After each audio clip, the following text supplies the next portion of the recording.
Okay, so welcome to the next session.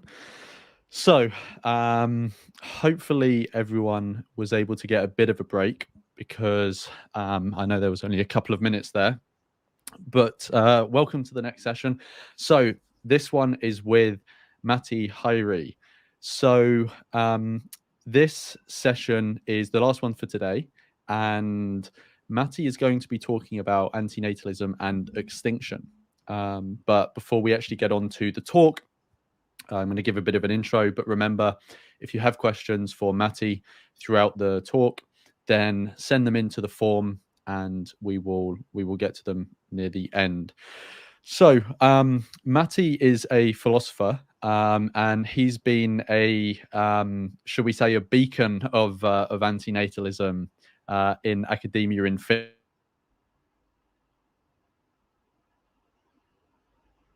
The the person who first sort of formalized the risk argument for antinatalism in his 2004 paper, A Rational Cure for Pre-Reproductive Stress Syndrome. So Matti most recently has been involved in publications such as Antinatalism Solving Everything Everywhere All at Once and Imposing a Lifestyle, a New Argument for Antinatalism, and is actually the co-author for an upcoming book called Antinatalism Extinction and the End of Procreative Self-Corruption. So I'm really looking forward to this one, not least because I think I'm going to be getting called out for some of the things I've been saying. So that would be interesting to see. But yeah, I'm looking forward to this one. I hope everyone is too. I'm sure everyone is too. And a reminder, if you want to ask a question, pinned message in the chat and the description, there's a form there, send them in and we will try and get to as many as possible near the end. So I think yeah, it's over to you, Matti. Thank you, Lawrence, for that nice introduction. I'm also a co-host of a podcast with Amanda, Falling into the Antinatal Abyss. But that's enough about me for now. Let's just roll the presentation. And here we go. That's the title of my presentation. That's my academic affiliation, and that's my antinatalist t-shirt collection. My name is Matti Häyry, and I am an antinatalist philosopher, or at least I think I am. My antinatalism to me means that I don't have children that I know of. I don't intend to have children, and I'd be pleased to see everybody acting like me in this respect. Being a philosopher to me means that I'm not an activist, and my primary aim is not to advocate antinatalism, although my explications of antinatalist views may convince some others of their force. Pretty clear sailing so far, I'd say. But wait, there's more. I'm also an extinctionist philosopher, or at least I think I am. My extinctionism to me means that I'm not alarmed by the idea of not having existed in the first place. I'm not alarmed by the idea of not existing anymore, provided that my existence ends nicely, easily, and in my control, and provided that its ending doesn't unduly hurt or inconvenience those that I'm responsible for. And I would be pleased to see everybody thinking like me in this respect. Being a philosopher to me means here the same as it did in the case of antinatalism, that I'm not an activist and my primary aim is not to advocate extinctionism, although my explications of extinctionist views may convince some others of their force. I am then an extinctionist antinatalist philosopher, and I have been approximately this way for almost as long as I can remember. And I have thought that this combination of extinctionism and antinatalism is self-evident, that everybody else in our circles thinks like me. Imagine my surprise then when all of a sudden I encountered this statement by one of the organizers of this fine conference, the illustrious Lawrence Anton. Should the extinction of humans be the or a goal of an anti-procreative movement? And if so, why? So my view on that is that I don't think it's necessary to have it as a goal. I think an anti-procreative movement should be what it says on the tin. It's anti-procreation rather than pro-extinction. Even though being anti-procreation will very likely practically lead to extinction, I think there's an important difference between being anti-procreative and pro-extinction. And just like that, he contradicted everything I had ever believed in. The extinctionist anti-natalist in me was crushed, but only for the briefest of moments. The philosopher in me came to the rescue and explained that while Lawrence has an obvious point, there are still grounds for believing that the connection, at least in an ethical sense, is quite strong. This presentation is an attempt to clarify my take on the matter. I'm starting with the observation that obviously antinatalism is not the same as extinctionism. They are two different things. And perhaps no one claims that they are the same thing. It's more likely that the claim is normative. If you accept one, you should also accept the other. Lawrence actually makes something like this distinction by saying, even though being anti-procreation will very likely practically lead to extinction, I think there's an important difference between being anti-procreative and pro-extinction. His focus seems to be on what to promote or advocate. That is up for the conference. I'll return to this as soon as I've sorted out why I have thought what I have thought. Since it's always easier to see the mistakes others make than the mistakes one makes oneself, I might just as well start with an example. Recently, a colleague of mine, Joona Räsänen, argued in a collection that we edited together that ethical vegans must also be anti-natalists. Without further specifications, I think that this is obviously wrong. I could be a vegan because I believe that humans should not use non-humans just as a means to their own human ends. And I could be an anti-natalist because I believe that giving birth to children endangers women's health and well-being. Both convictions are ethical, but they are different. I can hold one without holding the other. Joona's point, however, was that an ethical vegan has to be, by his definition, a negative utilitarian. Negative utilitarians, as you all probably know, maintain that we should not by our actions increase pain or anguish in the world. Food production increases pain and anguish among non-human animals, and veganism is therefore the right choice. But bringing more sentient beings into existence also increases pain and anguish in the world. That had they not been in the first place, the suffering they encounter would not have occurred. It would be better then not to have them, and antinatalism is also the right choice, and for the same reason veganism is right. The conclusion here is, of course, more limited than the one originally suggested. It is, those who are vegans on negative utilitarian grounds should probably also be antinatalists on negative utilitarian grounds. Why am I bringing this up? Well, the case reminds me of my own theoretical origins. See, during the last 2 millennia, my thinking has evolved in these steps. Utilitarianism, the traditional version. Measure the good and the bad outcomes of your action alternatives and choose the one that on balance maximizes the net good or minimizes the net bad.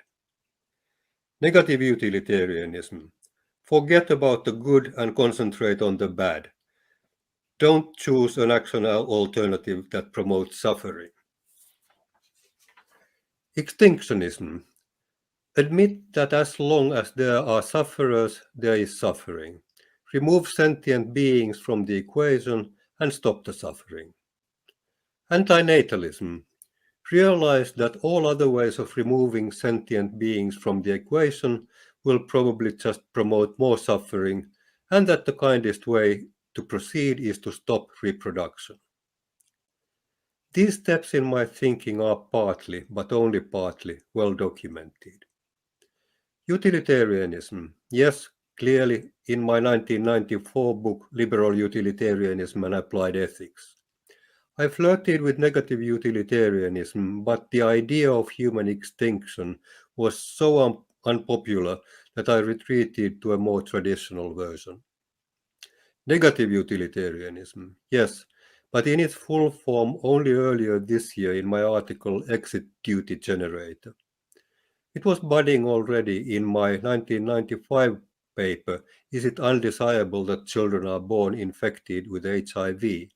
But that was published only in Italian years later and went unnoticed. Extinctionism. Yes and no. I know the exact date in November 1998 when talking about the human predicament and the big red button with my then partner in Cowbridge, Wales, I realized that I am a voluntary human extinctionist. I must have preached a good message to everybody after that because, although I never properly publicized the view, many academic friends are on record during the noughties criticizing the hell out of my newly found inhumanity. Antinatalism. Yes, but sort of unbeknownst to me for a long time. In 2004, I published a short article titled A Rational Cure for Pre-Reproductive Stress Syndrome. I argued that having children is irrational and immoral. It took 12 years, however, before I found out that I had, in that paper, presented what some call the original formulation of the risk argument for antinatalism. Oh well. And finally, I get to the point of this lengthy exposition of my personal intellectual history. I was an extinctionist first, and antinatalism for me has, up to this day, been just a gentle route towards the voluntary demise of humankind. Hence my surprise when I saw Lawrence's declaration. But to summarize, he is spot on. Antinatalism and extinctionism are two different beasts, held together in my head only by the negative utilitarian ethos underlying both. Taking on board my own criticism of Jonas' insistence that vegans have to be antinatalists, I must admit that there are different reasons for being one or the other, also in the case of extinctionism and antinatalism. Amanda Sukenik and I listed some of the motives behind people's aversion to having children in our forthcoming book Anti-natalism, Extinction and the End of Procreative Self-Corruption.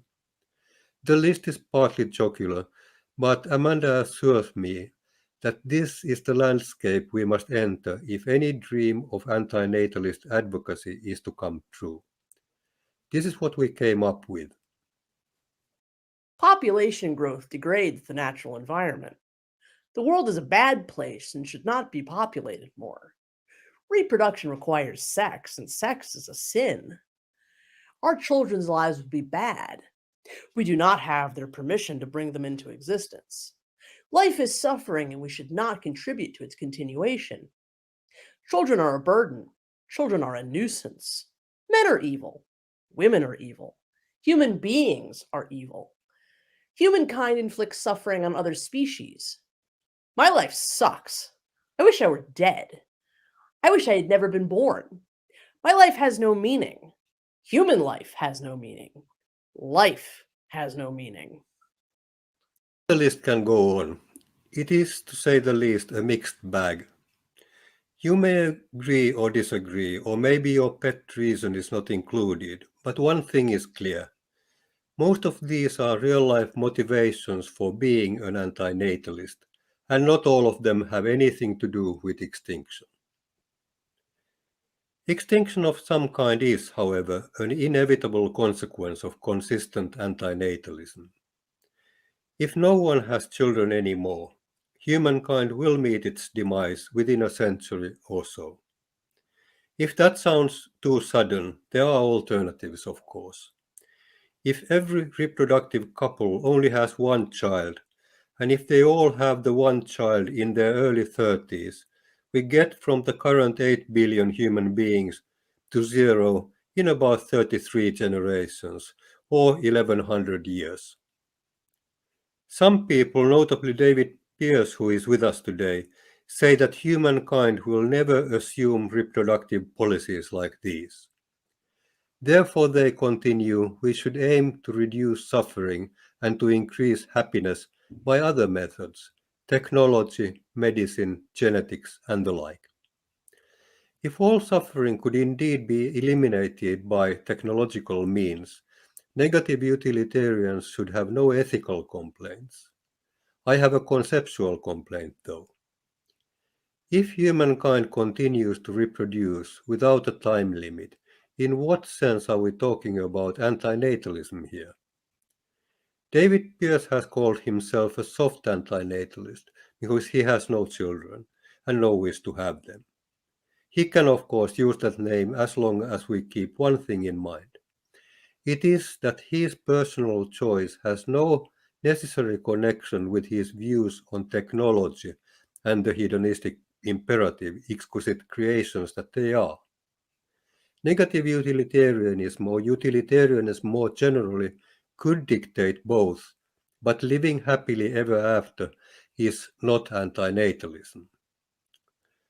Nor is voluntary childlessness without a universal dimension like my I'd be pleased to see everybody acting like me. It's just what it says, or should say, on the tin. Voluntary childlessness. Admirable, but no immediate anti-natalist cigar that I can see.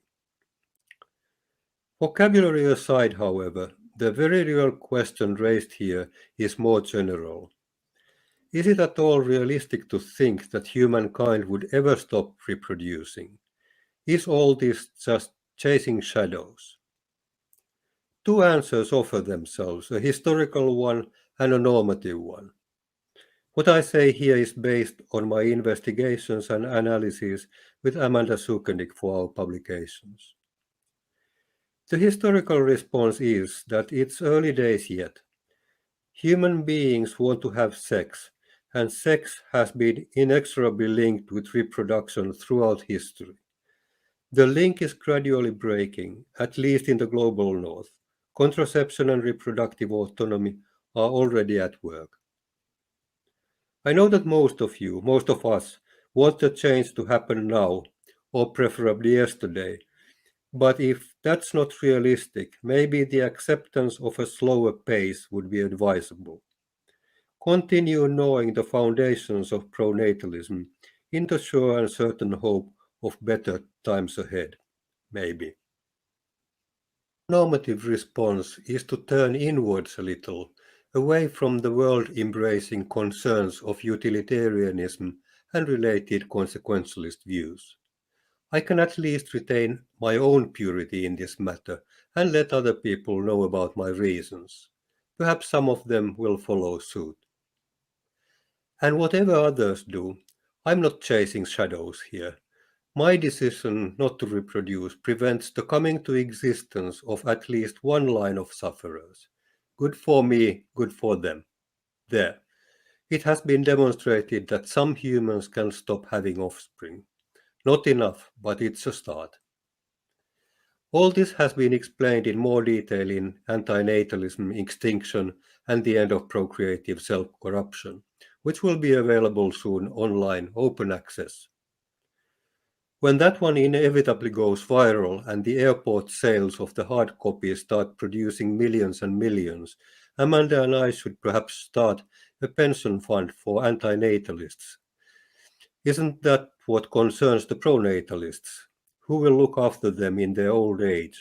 We'd have our own solution here. But I stray. This was supposed to be about extinction. What was my point? Well, an interim conclusion and a three-pronged corollary.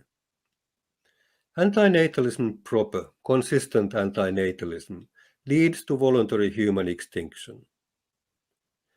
If negative utilitarianism or something similar is evoked, other varieties of extinction can come to play. If a sentiocentric theory of value is used, maybe all sentient life should be wiped out in the name of eliminating suffering. If a reversely biocentric theory of value is used, maybe all life should be wiped out, perhaps because life finds a way to become sentient.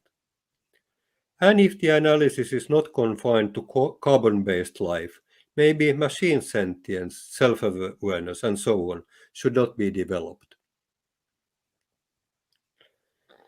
Analyzing concepts and theories I have assumed so far doesn't necessarily mean advocating the related views. But this is a fine line. Let me explain what I mean. You may be surprised to hear this, but Amanda and I wrote our forthcoming book under constraint.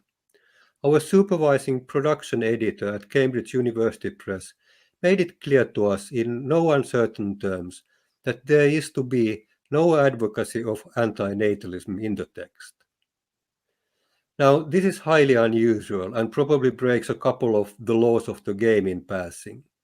Academics publish papers for and against the right to abortion, euthanasia, infertility treatments, and universal healthcare provision all the time, and there is normally no censorship. One person says one thing, the other says another, and the debate goes on unrestrained. Except that reproduction may be another kettle of fish. I know from my own experience that if you want to defend the right to abortion, the safest tactic is to frame it in terms of reproductive autonomy. Women are entitled to choose when and with whom they have children. The default value remains that they will, if they can, eventually have children. Arguments from the low quality of the possible future life meet stronger opposition. Critics are quick to point out that if fetuses can be killed based on bad life prospects, then the same could be applied to infants. And in the bigger picture, the threat of human extinction looms large. If people have bad lives, why don't we just kill them all? As you can imagine, I'm trying to hold back my inner extinctionist with both hands here. Why don't we indeed? Why not end it all? Preparing this presentation brought back a memory from nearly 30 years ago. I mentioned earlier the 1995 paper, Is it undesirable that children are born infected with HIV? The original title was, Is it intolerable that children are born infected with HIV? Women with HIV considered carrying their pregnancies to term with a 50-50 chance that the child will be infected during the delivery. The medication was not developed yet, and the infection would have meant for the child a very short and miserable life, leading to an excruciating death in a few months. I thought that this kind of a gamble would be intolerable, and said so. The audience in Prague, doctors, nurses, and priests, would have none of that. But the treatments are developing all the time, they said. Injections might reduce the risk, they said. Having a child would be the fulfillment of the dying woman's life, they said. How dare I deny her that? And 50-50 are pretty good odds, considering what is at stake, they said. I left the conference, ears burning, promising myself that I will never touch topics like this again. As an aside, meanwhile in Germany, another budding academic drew different conclusions. Karim Akerma, a much more pronounced anti-natalist than I was at the time, went on with his agenda with, if I have understood correctly, devastating consequences to his academic career. Unspeakably sad. At the same time, the 1990s, Peter Singer, whose name you may know, was also under attack in Germany. He was seen to advocate the view that since non-human animals can be used in scientific experiments, people with low mental capacities could be used in them as well. As I interpreted the argument, his point was quite the opposite. Since we are reluctant to use humans, however low their mental capacities, in scientific experiments, we should be equally reluctant to use non-humans in them. Be that as it may, Peter came under heavy fire, and even the word bioethics was practically banned in Germany for a while because it was associated with his work. In the United States, bioethics was already a thriving discipline, and Europe followed suit during the next decade or so. Anyway, I began this particular story by telling that Amanda and I were under censorship during the writing of our book. No advocacy, no activism, or there will be no book. Our official response was to say what the editor wanted to hear. There will be no advocacy whatsoever, full stop. Cross our hearts and hope to die. We then went on to write an adamant historical critique of European moral philosophy, claiming that it's nothing but a long series of attempts to curb anti-natalism, the only proper response to life's cosmic futility. We followed that up with a bold conceptual account of all sorts of extinction and concluded that consistent anti-natalists must at least be amenable to the demise of humankind, maybe other species as well. And we rounded off the proceedings by presenting a fierce normative defense of anti-natalism, complete with instructions to practical anti-natalists on how to promote the cause. The magic here is in the relentless repetition of the words historical, conceptual, and normative, accompanied by constant reminders that this is a philosophical analysis, not a manual. Smoke and mirrors. But I still haven't answered Lawrence's reasonable question. Why involve extinctionism in the first place? Can we not just advocate pure anti-natalism without talking about the demise of species? Long story short, yes, we can, but it comes with a price. Consistent anti-natalism does lead to extinction, and that is undeniable. Inconsistent or conditional or temporary or soft anti-natalism doesn't, but selective pro-natalism is a better name for that. We can, however, at least to some degree save Lawrence's day by resorting to mental reservations. At least two alternatives offer themselves. According to the doctrine of double effect favored by Roman Catholic philosophers, we are allowed to separate the good and the bad outcomes of our actions in a manner that could be useful here. To cite Amanda and myself. According to the Neo-Thomist doctrine of double effect, an act that has two outcomes, a good one and a bad one, is permissible if four conditions are met. 1. The act is in and of itself morally good, or at least neutral. 2. The bad outcome is not directly willed or intended. 3. The good outcome is not a consequence of the bad outcome. 4. The good outcome is proportionate to the bad outcome. An example of a morally permissible act would be rescuing people from a burning house, even at the cost of breaking arms and legs in the process. This is because 1. Rescuing people is good. 2. The rescuer would avoid doing the damage if it were possible.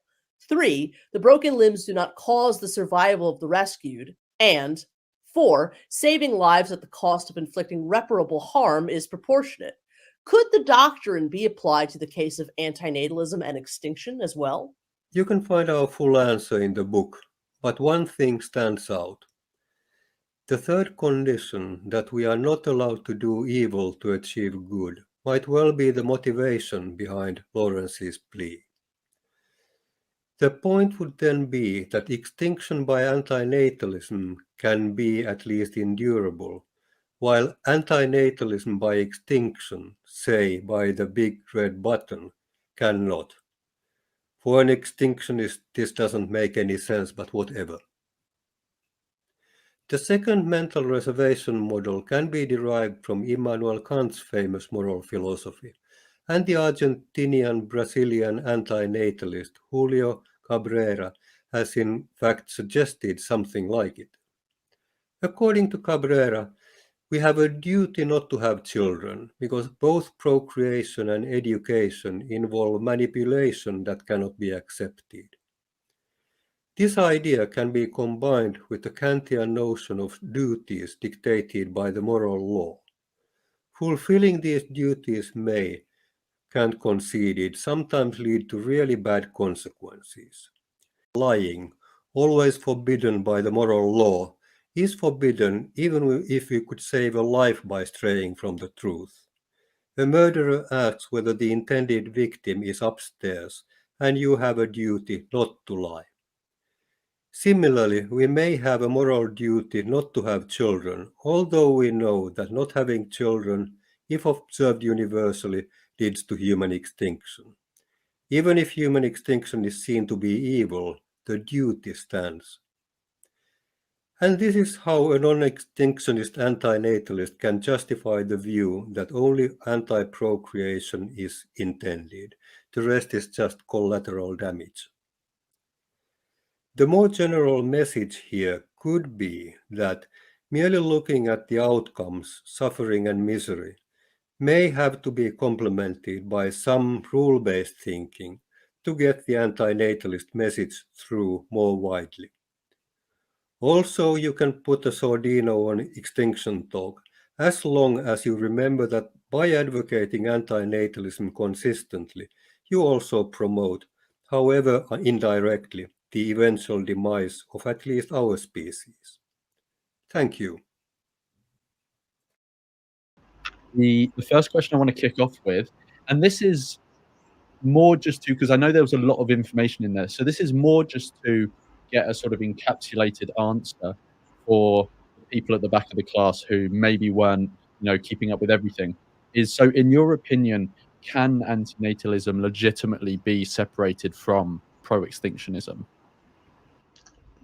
Well, yes, that would depend on the definition of antinatalism, because if it means consistent non-reproduction, no children whatsoever, then extinction has to be accepted either as an intended consequence, something that we mean, or at least as a foreseen side effect, something that we don't mean but will happen anyway.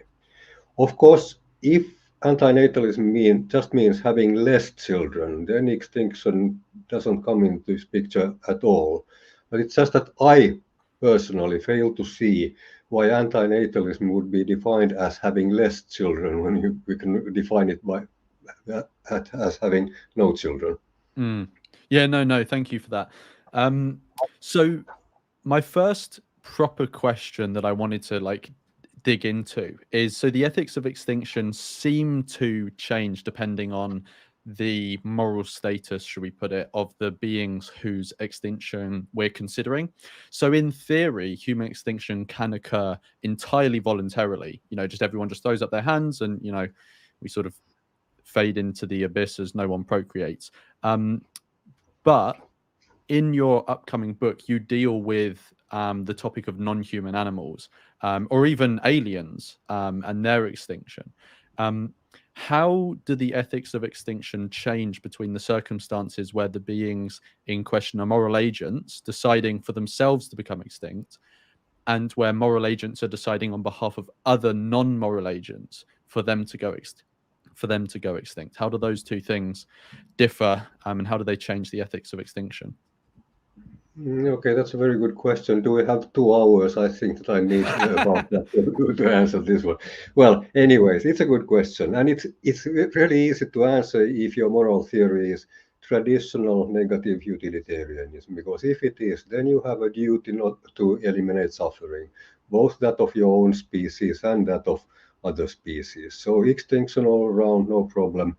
Agency and autonomy, the things that you mentioned, they are not a part of this puzzle at all.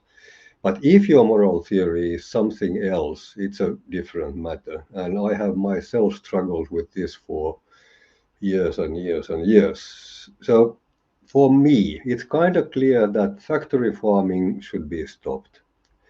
Although this would mean, well, probably, certainly. Although this would mean that some human-bred non-human species would go extinct, I seem to be okay with that. And I was thinking about that. Why do I think like that? And it's maybe that I'm thinking that factory farm animals are somehow in our care. We have duties to them. This special relationship that we have with them produces for us a duty to end their suffering. So it's not so much that we are entitled, that we have a right to choose for these fellow beings as it is that we have a duty. We are duty bound to do so because they are there because of us, something like that. So when it comes to so you obviously are in favor of voluntary human extinction, but not the extinction of wild animals. Where does the difference in your positions on these two groups come from? Okay, an easy answer and a difficult one. Voluntary human extinction for me is just a simple consequence of my anti-natalism. I mean, if my anti-natalism means that I don't have children, I don't intend to have children, and I'd be fine with everybody else doing the same. And if everybody stops having children, then eventually there will be no human beings, and then we have all decided that, and nothing controversial about that for me. I don't really believe that there is any value in humankind's continued existence if we collectively, every one of us, have decided that there is none. Other people have other views on this one. And that was the easy one. Then the difficult one, the animals in the wild. I don't know. We can't ask them.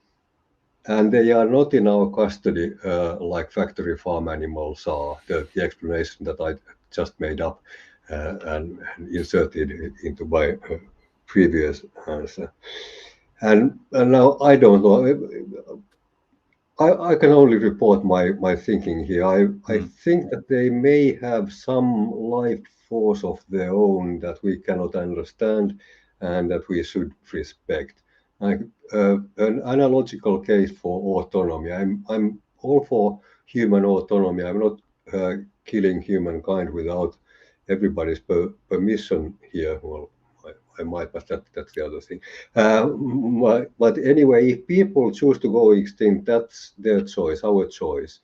But is it the choice of chimpanzees, or is it the choice of whales, or butterflies, or antelopes, or lions, or worms? And I don't know.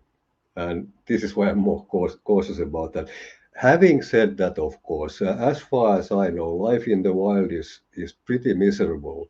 And maybe it would be just the kindest thing to stop all the suffering too. But sort of I'm explaining to myself that I don't have to make this choice to be an anti-natalist in human matters, because only straightforward negative utilitarians have that problem. And as far as I know, I'm not a straightforward negative utilitarian. I may be a confused negative utilitarian, but I'm not a straightforward. So you mentioned in your talk, David Pearson, a sort of transhumanist answer to the sort of pessimistic evaluation of life. Why, in a sort of nutshell, why are you opposed to the transhumanist approach of removing suffering from sentient experience and pursuing a future of species that way? The removal of suffering would be obviously a good thing. But it's just that there are, in my axiology, in my theory of value, there are other good things, like ending manipulation between humans. So manipulation from human to human. And my example in our context is just that reproducers have children.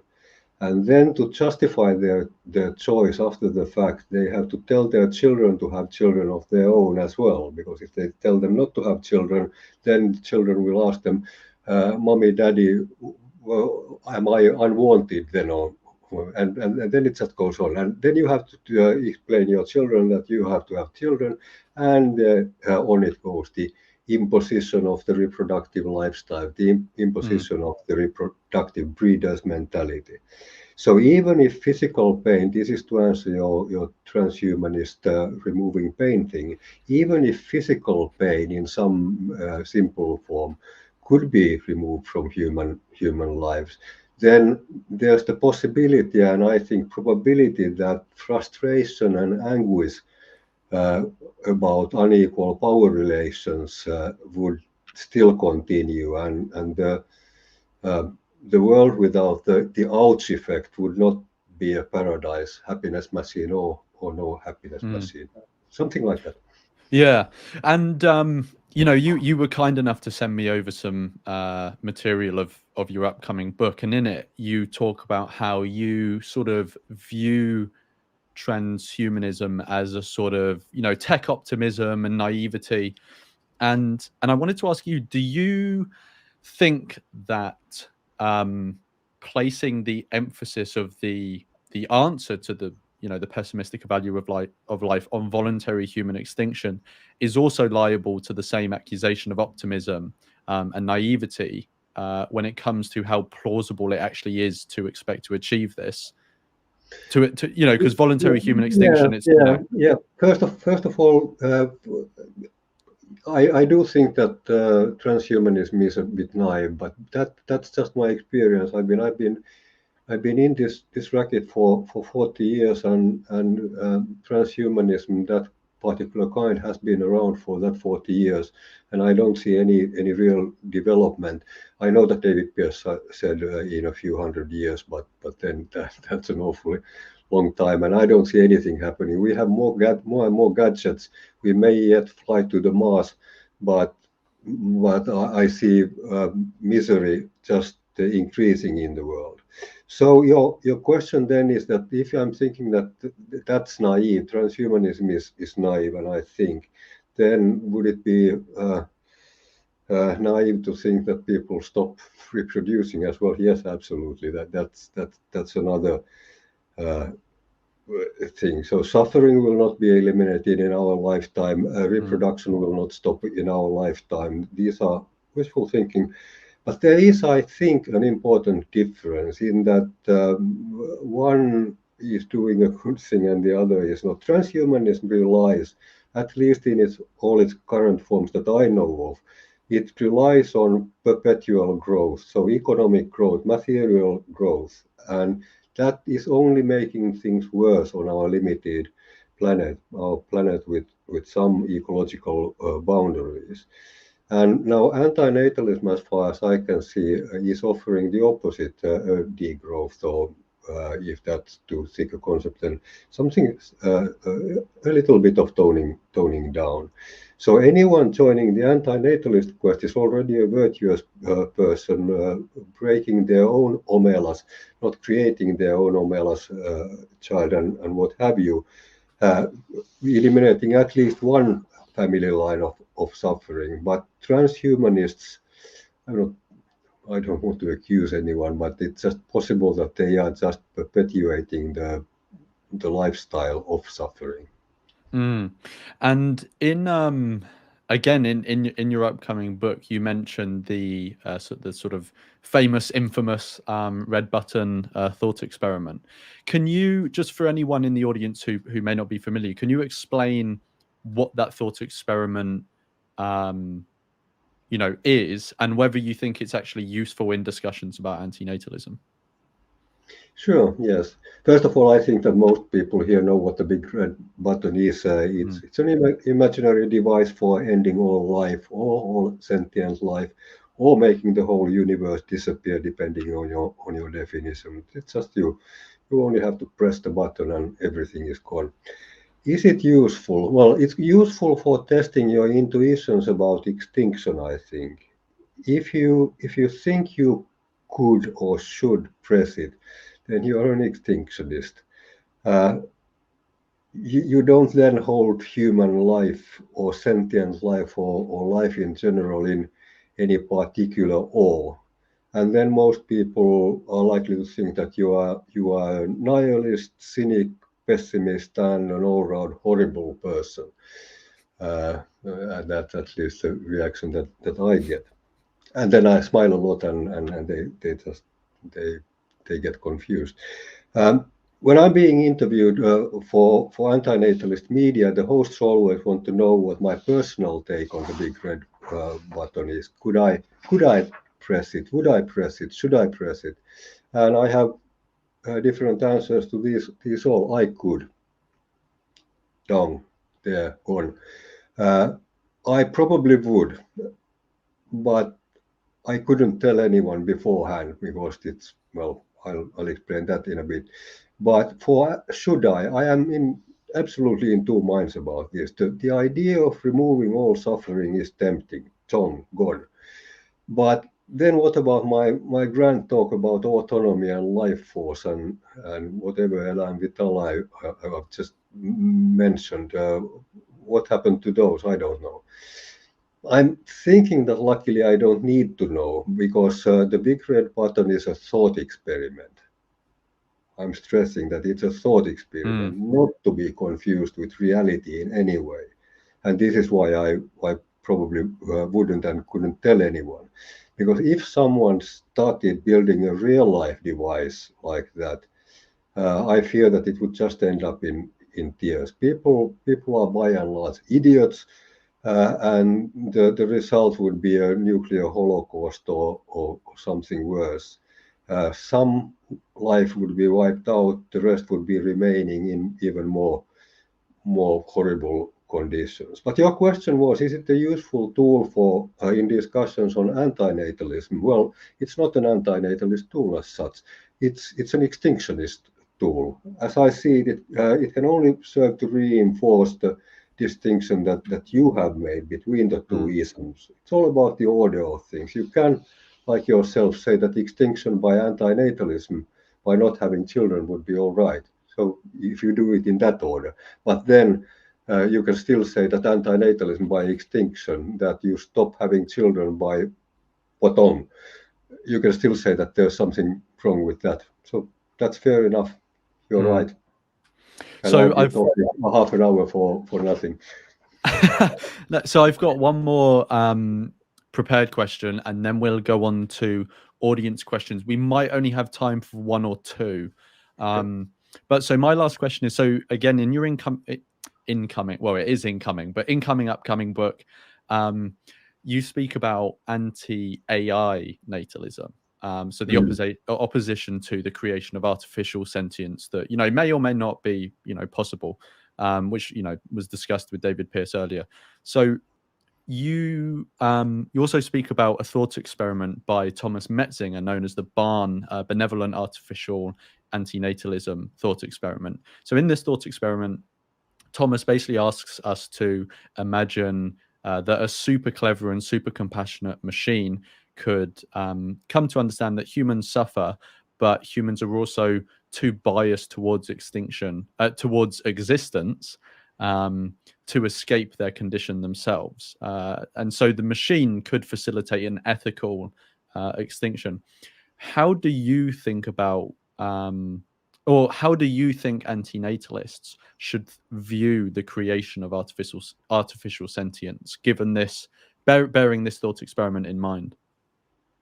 Yes, I think I see two different questions here. One, the creation of artificial sentience, and two, Metzinger's idea. So in that order, artificial sentience first. I think it's a very, very bad idea, because we already have beings capable of suffering here with all the organic life that we have around.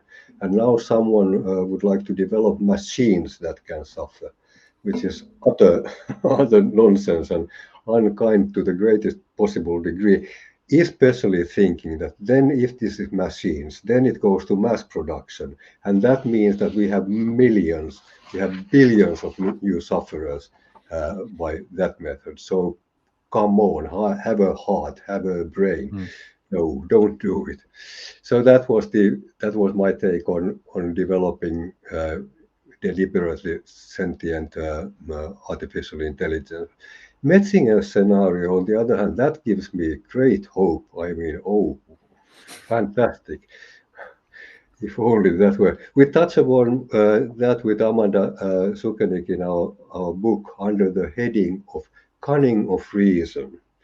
Now, people may not know what that means, so I'll just briefly say that the German Enlightenment philosopher Georg Wilhelm Friedrich Hegel had this idea of things happening sort of in this world on their own weight, without any human being deliberately doing. It's not about people's intentions, it's just happening historically. Ideas are developing by themselves, one contradicting the other, and then reaching a higher level together.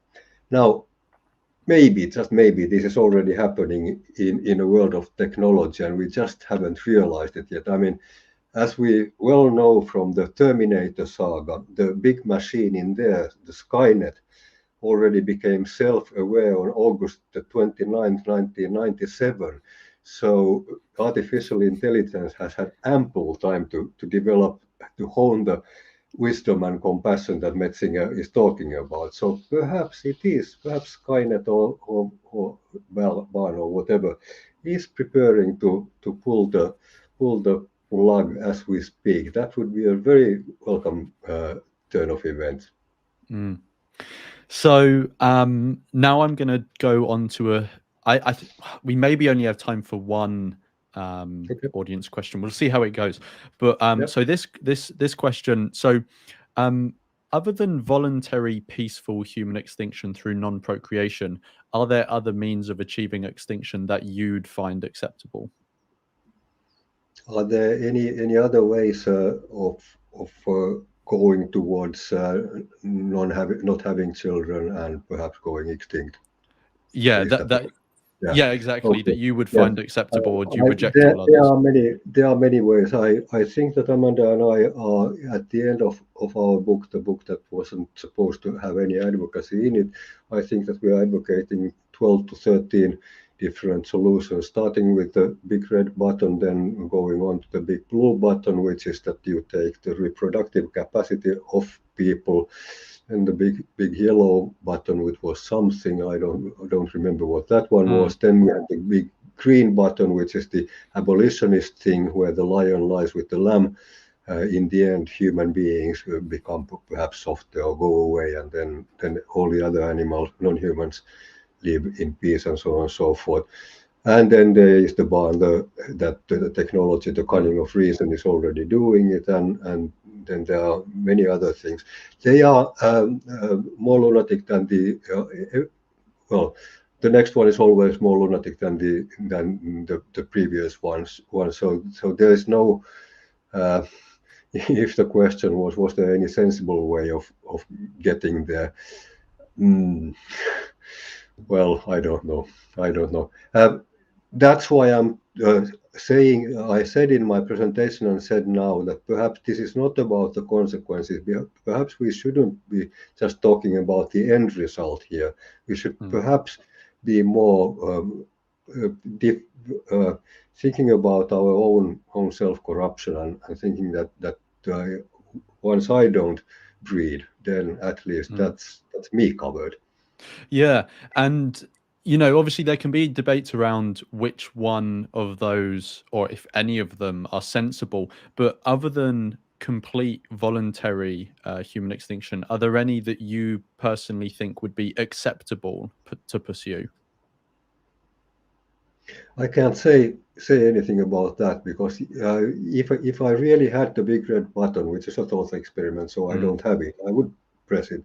But other than that, I don't see any other way than saying, I don't have children, I don't intend to have children. It would be nice if you followed suit in this one, and then one person gets persuaded, the other person gets persuaded, perhaps everybody gets persuaded, and then I'm not holding my breath, because then somebody comes along, and we have all the Brave New World and 1984 scenarios, and then we have a noble wild who is procreating, and then we are by the laws of drama, we are drawn to that idiot. Yeah. So but either way, I think both you, myself, and probably everyone watching puts a big emphasis on autonomy, and respecting autonomy.